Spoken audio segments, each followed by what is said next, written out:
வணக்கம் நண்பர்களே. இன்றைக்கி என்ன வீடியோ பார்க்க போகிறோம்னு பார்த்தீங்கன்னா, நம்ம வண்டியில் வந்து ஒரு சில பேர் பண்ணுற தப்பால் வண்டியே பெரிய பிரச்சனையாயிடும். ஒரு 2000 கிட்ட செலவாயிடும். அது என்னென்னு பார்க்கலாம். அதுக்கு முன்னாடி நம்ம சேனலை சப்ஸ்கிரைப் பண்ணாதவங்க சப்ஸ்கிரைப் பண்ணிங்க. ஃபேஸ்புக்கில் பார்க்குறவங்க ஃபாலோ பண்ணிங்க. பார்த்திங்கன்னா இதெல்லாம் ஒரு வீடியோவானு கேட்குறவங்க அப்படி ஸ்கிப் பண்ணிட்டு போயிடலாம். பார்த்திங்கன்னா ஃப்யூஸ் இந்த இருக்குல்ல, அது உள்ளே பார்த்திங்கன்னா ஃப்யூஸ் 9 ஃப்யூஸு, அப்புறம் செல்ஃப் மோட்டருக்கு தனியாக ஒரு ஃப்யூஸ் இருக்கும். இந்த ஃப்யூஸ் வந்து போச்சுன்னா தயவு செஞ்சு புதுசாக மாற்றிடுங்க. இந்த இதில் கம்பி போட்டு கட்டுற வேலையை வச்சுக்காதீங்க.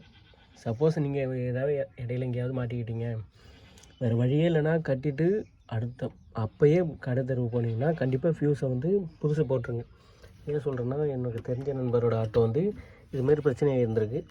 அவர் வந்து அதை வந்து பார்த்திங்கன்னா அந்த பேட்டரிக்குள்ள ஃப்யூஸ் வந்து இதாகிட்டு இருந்திருக்கு.